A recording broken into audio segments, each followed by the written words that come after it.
Hi guys, I'm Shmee. Hello and welcome back to the channel where you join me today to visit this incredible private garage here in Kansas during the Where's Shmee US edition tour. But I've got some big news. Back home in the UK, we have found the Shmuseum. Today I want to tell you some details about what the unit will be like, some plans ahead, but never have I taken more inspiration than from Brian's garage here and some things I'd like to point out in particular, in addition of course to the amazing cars that we will go through with Brian as well. But if we come on through past the Ford GT to the second part of this collection, feast your eyes on this extraordinary lineup. We will go through the cars joined by Brian, but I'd like to tell you a little bit more about what stands out about this and what I think I will incorporate into the Shmuseum when I get back in a couple of months and can get the keys.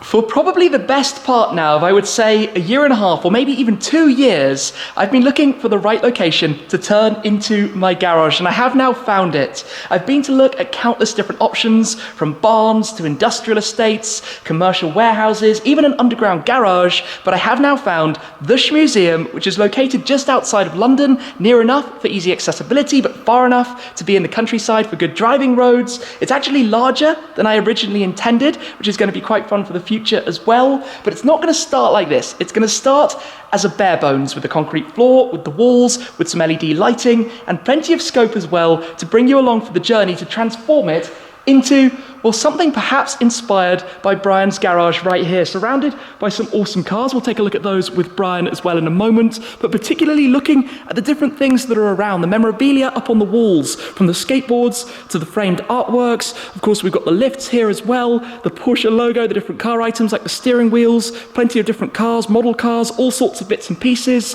but also things like this, how to display model cars, this cabinet here on the window, the kitchenette area. Of course, I want to set up something like that in my unit as well. But let's come up top towards the mezzanine, because this is really fantastic. This space is exactly what I would like to replicate. Check this out.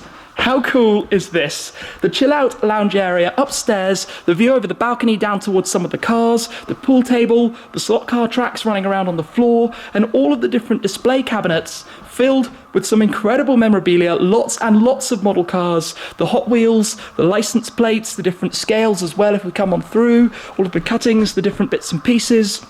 And believe me, a collection of model cars like this is as special as the cars. I could spend a long time checking this out, having a look through all of the different cars on display here, and then if we look over, check that out, the 917, the Ford GT, the Countach. This is just incredible. Brian will show us through the full collection in a moment, but there is so much inspiration for me to take from this area up here. We're here with Brian then. How's it going? Hey, good. I'm so excited to have you here. Well, thank you very much for allowing me to come and take a look around your truly incredible garage. Well, I appreciate that. It's a little bit messy today, but I'm just excited for you to be here, and I'd love to be able to show you around. Definitely, but I mean, this is garage in use. Your cars are all active, but also very beautifully presented. Well, thank you. A lot of them have bugs, and they're a little bit dirty here and there, but you know, I drive all the cars, and so that's the best way you can maintain cars, is literally to put the hammer down and drive them. So. Well, I think when it comes to some of the cars, I mean, I could talk for days about Ford GTs and everything, but nobody knows the cars better than you do. So please, let's explore. All right, well, I guess we'll start right here. The first car here is a 2010 GT3 RS. I just purchased this not too long ago.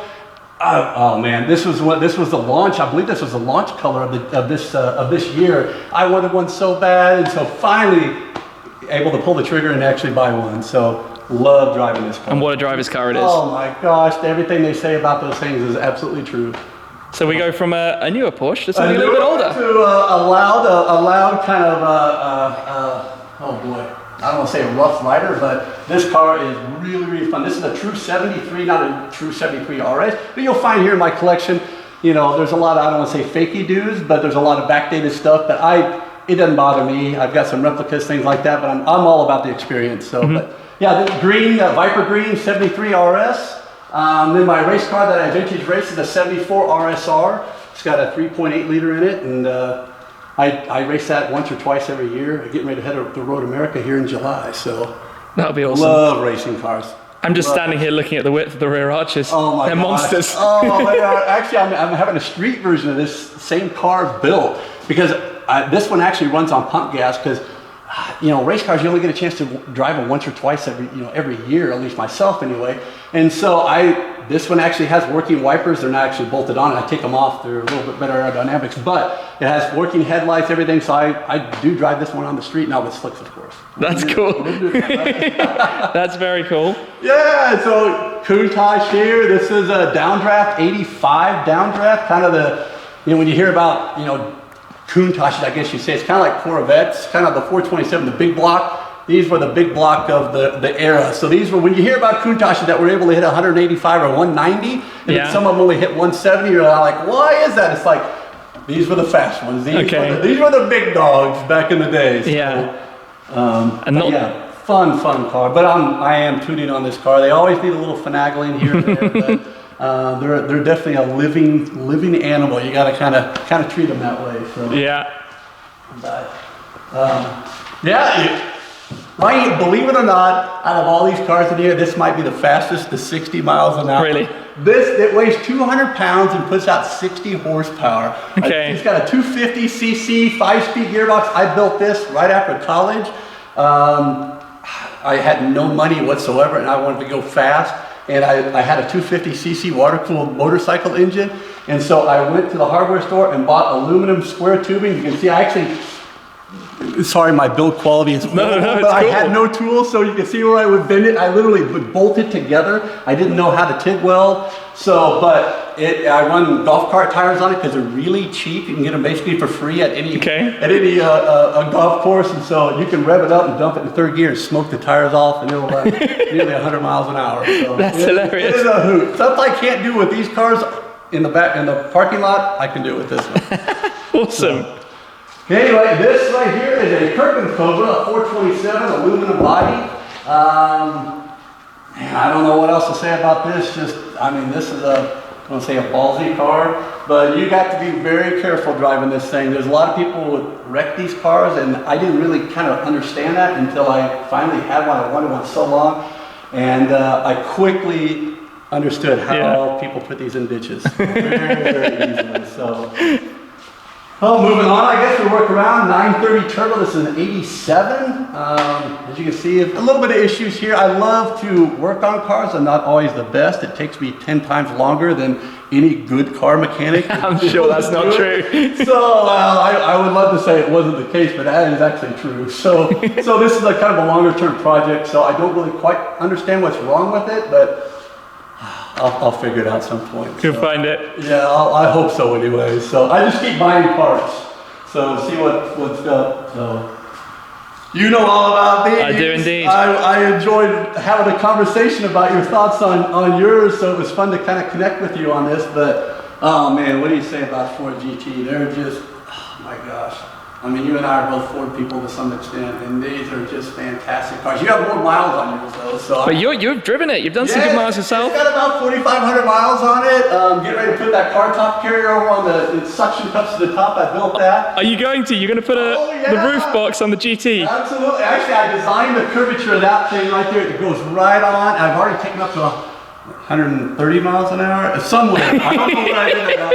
But it didn't blow off, so... That's incredible! These things actually have no storage The biggest problem I had with mine is that it's a fantastic car to drive for long distances, but you can't put anything anywhere. Yeah, 12, yeah, and the fuel tank is pretty slow, so I'll show you a little something here. Yeah. What I did, and I know a lot of your viewers are going to say, like, what the heck are you doing that for? But I don't care. Right here. I got an extra 2.5 gallons of fuel here because we're getting ready to take this thing to Arkansas on a camping trip. Okay. And I just didn't want to be out in the boonies with my son and run out of gas. So I get maybe I think 2.7 gallons of extra fuel in there. So that might get me 20 something miles maybe. Enough to save the day. Can I just say that is absolutely epic. Roof box and extra fuel to take the car on a camping trip. Yes. You are a legend. I just have to say that right now. I don't know about that, but I love it. And then that's something a bit different. It is, yeah. As much as I would love to tell you that this is the real deal, wouldn't that be amazing? But it is not. This is a Craftworks 917, about as close as you can get to an original 917, if I can even say that. Tube frame, just like the originals. A gentleman named Andrew out in Australia built these cars. This is number 11 out of 25 that he built. This has, of course, I would love to be able to say it had a flat 12 in it, but it's not. It has a 3.4 liter flat 6.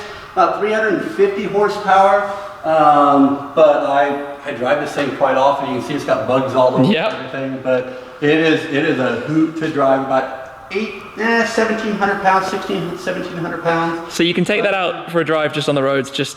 Oh yeah, you don't feel very safe in it. I'd almost rather be on a motorcycle. Yeah. You're literally down in and nobody sees you. I mean, you think the Ford GT is low. Yeah. This car, I think, is 36 inches high. Okay. So it is, but it is. I mean, the funny thing, when I drive this, 340 horsepower doesn't seem a lot, even at 1,700 pounds.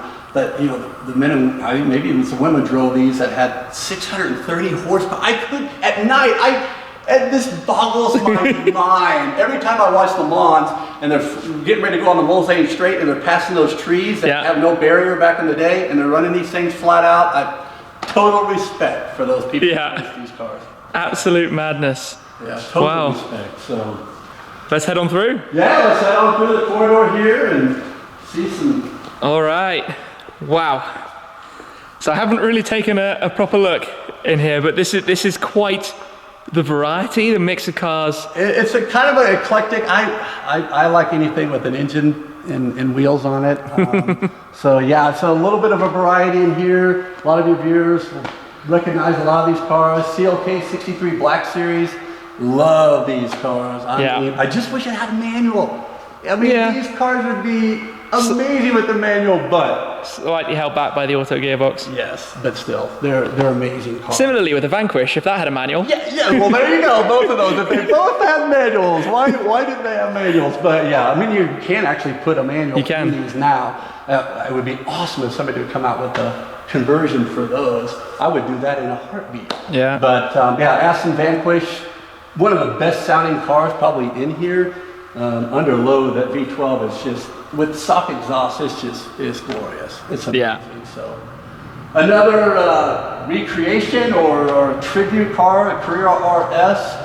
This has pretty much all of the RS underpinnings, wheels, everything. Fantastic car, but I've taken this on many trips to Arkansas and all over the place. So actually even put bicycles up on top of it, strap those things down. So it gets a little hairy with bicycles and running the speed limit a little bit, but it's fun. We've taken this one camping several times. So, and of course the '79 Jeep right here. That was out in Colorado, out of a cabin out in Colorado. My wife's parents had that and drove this for, oh my gosh, probably 30 years out in Colorado. And so we brought it back because since I don't live in Colorado, I couldn't tag it in Colorado. So brought it back here to get tags, and we're taking it back out to Colorado. So nice. Fun vehicle. 2007, Parnelli Jones. This was a tribute to the 1970, 69, 70 Boss Mustangs that ran back in the day in Trans Am series. So great car, 400 horsepower. They pumped out originally they were 4.6 liters and then bumped out to a true 302, 390 foot-pounds of torque. It's a Cobra R 2000. They built 300 of these. They were all red, and the rumor has it, I don't know if it's true, but they built all 300 before lunch break at the Ford factory. Really? So they literally shut things down, ran them all through, and that was it. That's pretty dang cool. This is car number 91 out of 300, and that, oh my gosh, if I had a Mustang when I was 16, that's what that car makes me feel, because I put that on the scales, and it only has 500 pounds of pressure on each rear tire, which is not that much. So any gear, you can basically spin the tires. It is a NSX. I bought this car with 4,000 miles on. This was my daily driver. Finally, when I was able to earn some money, bought this car. Now it has 78,000 miles, and just never a lick of problem. NS sections, Yeah. I mean, Honda just knocked it out of the park on that car. So, and the values now are really starting to skyrocket on those. 89 911, I'm getting ready to restore that car at some point.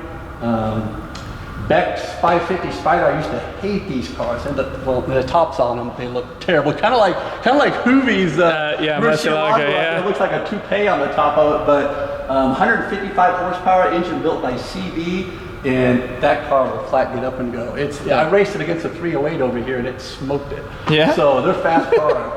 Lotus Esprit Turbo, 1986. I had an old magazine article where it had the 930 Turbo, the Lotus Esprit, and a 308.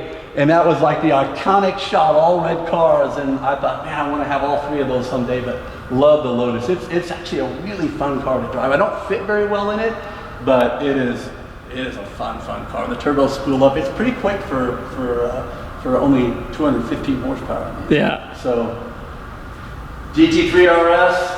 Love these cars.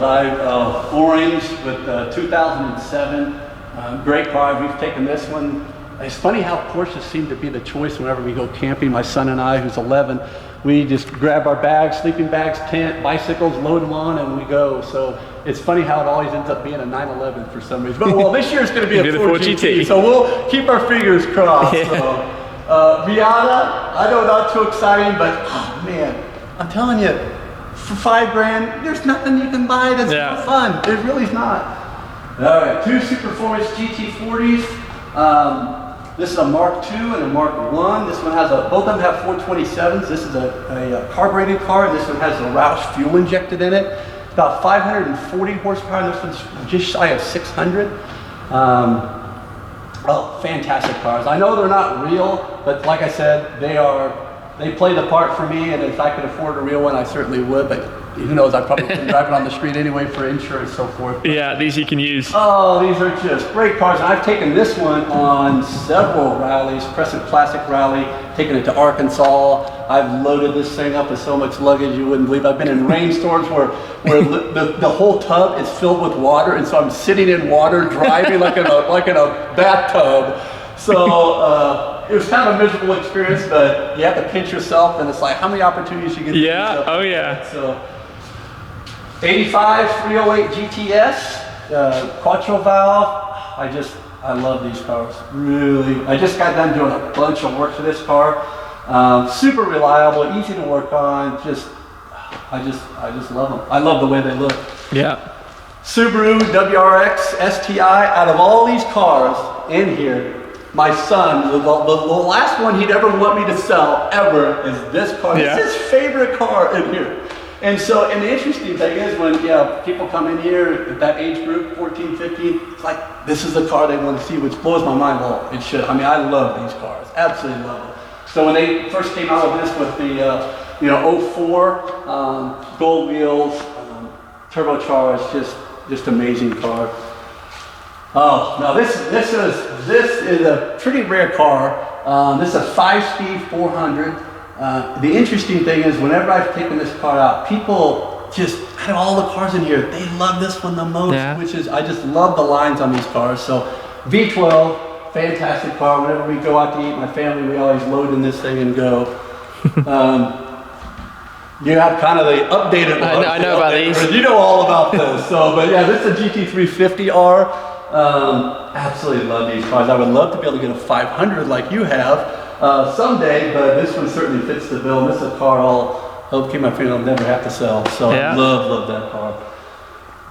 911 C4. This will eventually, maybe when you come back sometime to visit, this will be a safari type car. Oh really? Yeah. So this four-wheel drive is going to be raised up. My plan for this is for my son and I to drive this to Alaska. So do the whole safari deal and just take off and go. So hopefully that happens. So another Miata. This is I've had this for probably almost 20 years. This one's got different modified exhaust, different intake, whereas the blue one over there was completely stock. This one has been modified, and people always ask me what's their favorite car to drive in here, and it depends on the day, but in an Arkansas and like a twisty road, I mean, your viewers would probably be like, what are you saying? But I can see it. Not beat a Miata. You Yeah. just can't, especially with exhaust and headers and a little bit of a tune. So, 1984 300ZX turbo. Oh man, these cars, now they're finally starting to kind of get the love that I think they've always deserved, but fantastic car. These things really were kind of cutting edge when they had the digital readout and all that, and then everything went away from that, but really fun car. Yeah, Cortina. Yeah. So this isn't any regular Cortina. It kind of looks like, I don't want to say maybe the old lady look on the back to some extent, but this thing has a 331 stroke V8 in it. Okay. This is ridiculous. It's got a T5 transmission. Now, I've heard a rumor that this thing's been raced against the Cobra R and a Viper, and it actually left it. And that rumor, I believe, is true. This car is ridiculously fast. It reminds me of a slot car, like a Carrera, a little 132nd slot car. They just come off the corners and just take off. It doesn't want to rev super fast, but just the torque. It's got a stroked engine in it, and it's just crazy. I think you may have to take this thing out sometime. But really, really fast, and especially but the brakes are actually hideous. Yeah. You have to plan where you're going to stop. It's got 13-inch wheels on it, a lot of power, but you just can't fit a big enough brake under a 13-inch wheel to really get this thing to stop. So, and it has 2 fuel tanks in it. Out of all the cars in here, this gets about 8 miles per gallon. It drains fuel so fast. So it has 2 tanks in there, and you have to switch between both tanks from the. Oh, really?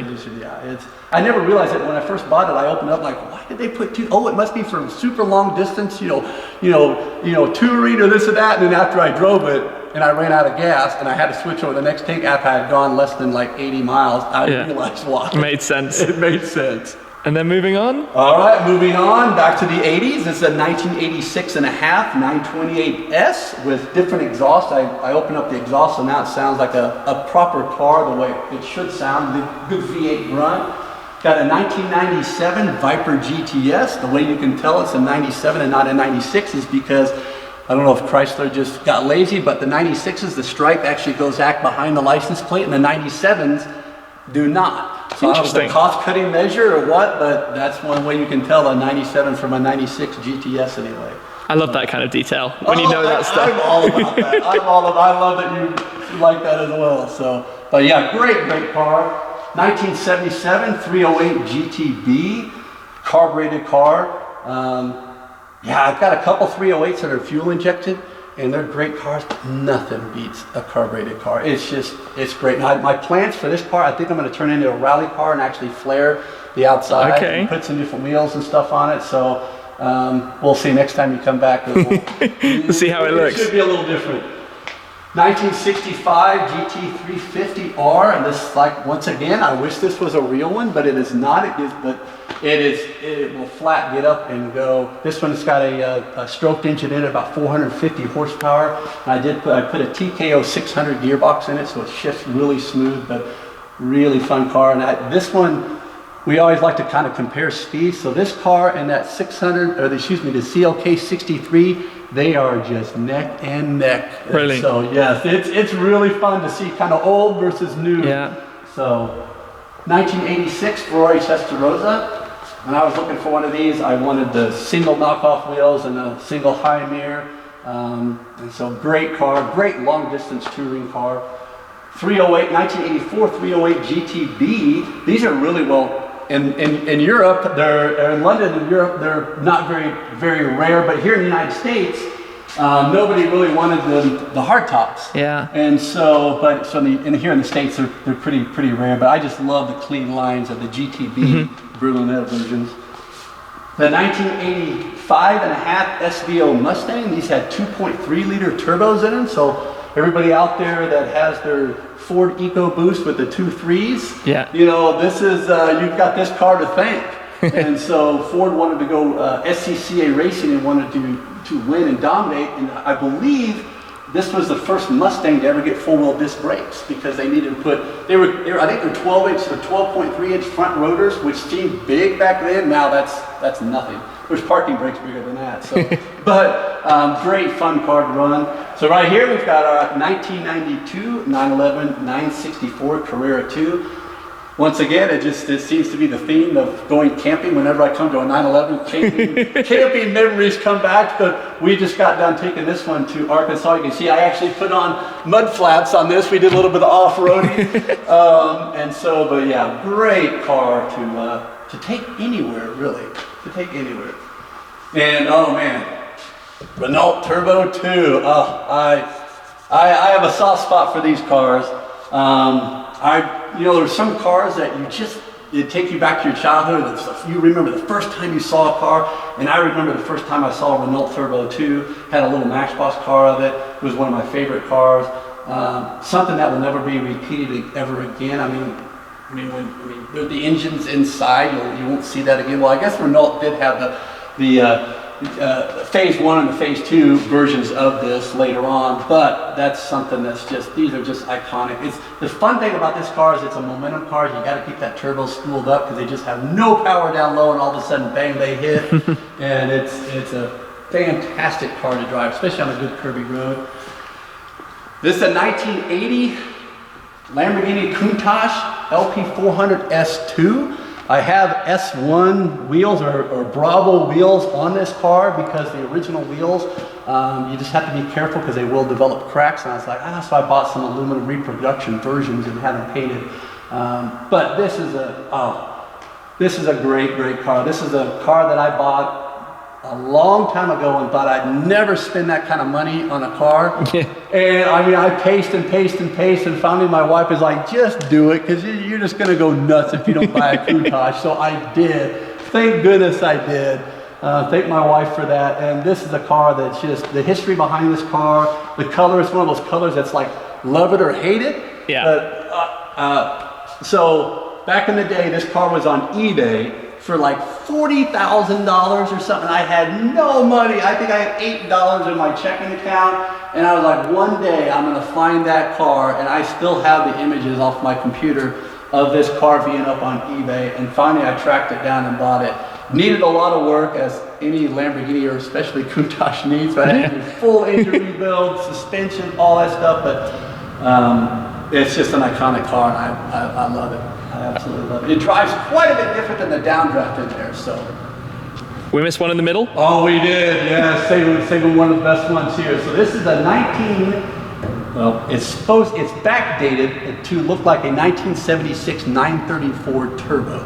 So this was basically built off a 1987 911 Turbo. One of my favorite race cars of all time, besides the 917, are the 934 turbos, and so many of them got converted to 934 and a half, and then later 935s. They changed the body because back then nobody wanted old race cars. So Porsches, they could be used. A lot of the same cars that were run in the late 70s they were competitive in the 80s, and believe it or not, even in the early 90s, they would just change the bodywork on the tubs. So not a lot of 934s exist anymore, and the ones that do, they're millions of dollars, $1 to $2 million. So I took a turbo and luckily had all the body work from a 934, had it all done by John James Racing down in Arizona, and they built it, had the engine built. It puts out about 510 horsepower, a 4-speed gearbox, and it is a wild ride. When that turbo comes on, you've got to hang on. The front nose just lifts up, and it's hard. It's really hard to shift fast enough because even in first gear, this thing will run well over 60 miles an hour. But in second gear, third gear, and fourth gear are all pretty short. So by the time the turbo boosts up, you got to be shifting pretty fast. Sitting in the middle, because I guess it's been driven out recently? It has, absolutely. Yeah, it's got rock chips all over it and everything. But yeah, I drive this car on a regular basis. So. I love how you have all of the flags as well up top, all the different brands and everything that's part of the collection. It's all these details that I love in a garage. I do, yeah, I had to do that. It's funny, once you buy one flag, then you're like, oh, I gotta get that one. Oh, I gotta get that one. Then pretty soon it becomes obsession. It becomes obsession. As you can see there, I've got a stack of additional flags that I have yet to get up. So this area it will be changed quite a bit, but I've got a lot of memorabilia that's going to go up on the walls. Awesome. It's an incredible space. So what do we have down this way? All right, well, we've got a 2005 Gallardo 6-speed manual. This car, this color's pretty rare. I wish I could remember the exact color of it.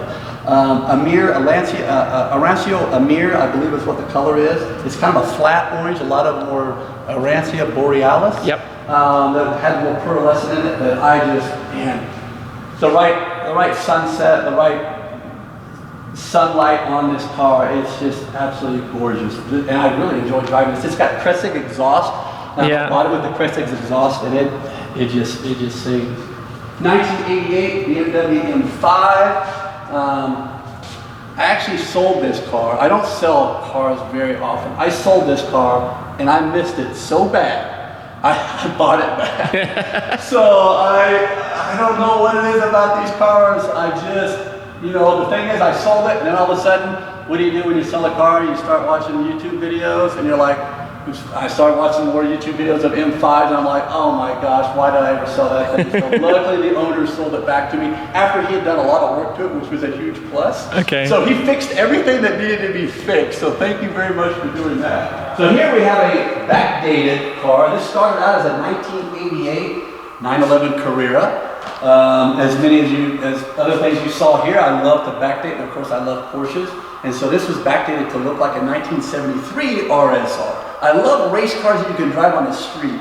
So this is kind of that iconic car.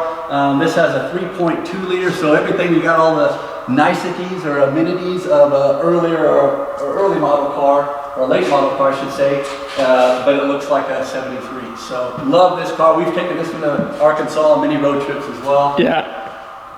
And same story here, I guess. This is a 1987 911 Carrera, backdated to look like a 72 911. I wanted an original 72 for a long time, but price is just I would have to sell a large number of cars here, and I just couldn't get myself to do that. So, but this has a 3.2 in it as well, so pretty much kind of a similar car. They actually drive a little bit different, the way the suspensions and the different wheels are on these cars, but fantastic cars. One of those cars you can just jump in, everything works, air conditioning, heating, all of that stuff. So you can't beat that. So, and I'm sure you probably see maybe one or two of these on the road. You don't see them very often here in Kansas, but this is a 1987 Sierra Cosworth. I love these cars. Of course, I'm a Ford person, but the 2-liter turbocharged engine in these are what kind of put the stink on BMW back in the day. Yeah. And these are way cool cars. 1972 911 Carrera. This has a 3-liter in it. And of course a 1994, which is kind of rare for a 94 because Porsche was getting ready to change into the 993, but there's multiple issues going on, and so they made the 964 for another year, and so that's when the 993 came out in 1995 versus instead of 1994. So a 1994 964, they're pretty rare, especially this one being silver. So, but anyway, this one's going through some mechanical work. I bought this one, as many cars, with some needs. That's what I love to do. I love to get my hands in on them and work on them. So, great car. And so hopefully this will be hitting the road by late summer. I hope so, anyway. Awesome. I mean, this is just incredible. And I think, as you were just pointing out, one of the coolest things to me is that you work on so many of these yourself. I try to anyway. I'm not the best mechanic. I mean, I'm kind of learning on the fly, but, I always think, if somebody can do it, I can surely try. But yeah, I mean, I don't want to take credit. I mean, I have to send stuff out. I'm not pulling an engine out of a Countach myself or doing anything like that. So don't get the wrong idea there. But when it comes to oil changes or engine tune-ups or just tinkering around, I like to think I have the capability to do that at least I love to learn how to do that type of stuff. Absolutely awesome. Thank you so much for the tour around. Oh, it's fantastic to have you here. Long time coming. So I appreciate it a lot. Absolutely incredible. Absolute must. Trying this out. Custom made with all of the suction mounts for the roof box. This is so cool. I love how you... The car has PPF on it, so you're not damaging it. Yeah, all fully protected. I have a lot more suction cups than I actually need because you never know when you need to go a little faster than you. Yeah, get it all mounted down. I love how you've got it already covered with stickers for all different things, tracks, different events. Yes. There you go. On there tight. That's legendary. That is like, it's just epic. I can't, I don't know what else to say. That's so cool. Massive kudos. Thank you very much. It is. We'll see how it goes. So we're planning the road trip right now, but we've already got our tent. There'll be fishing poles in there. Everything that we need to take, and then of course extra fuel in the boot, as you would probably say. So, and then I put little deals here because I did some testing at highway speed, and so it had a little bit of noise. It had some drag kind of coming off the back, and so I put these units on. It helps. Okay. It helps a little bit on the back, but you really can't even hear it now on the top of the car. And of course, I think it increased our capacity maybe 500%. Yeah, more. That's more. That's more than 500% of what you have in here. A lot of stuff in there, so. Finally, an ability to take more than a single change of clothes. Yes, there you go. That's right. 2 pair of underwear. Brilliant. That was quite the tour with Brian. What an amazing garage, what an amazing display of cars, and how much inspiration for the Shmuseum. Talking of which, I am hoping when I get back to the UK in a couple of months, depending on the travel at the time and the restrictions, to get the keys, to be able to start on the project from the beginning. I cannot wait for what's to come. I've got so many ideas on how to use it, what I can do, how I can set things up, how I can perhaps in some ways create some things along the lines of the way this is displayed. Things that are personal, memorabilia, obviously the cars, the lighting, the styling, so many different things. You can tell I am bursting with excitement. I've been waiting for the right place for a very long time, and it is now about to happen. For what an extraordinary place to have stopped on the Where's Shmee US Edition tour to visit with Brian, to take a look around this incredible garage. A huge thanks as well to Tyler from Hoovie's Garage for the introduction. Sam, Seen Through Glass, has also visited. But this is a very special private garage, and I'm looking forward to even having something 10% as special as how this is. But thank you very much for watching, as always, guys. I appreciate your support an awful lot. A huge thanks again to Brian. But that is it for this time, and I'll see you again very soon. Cheers!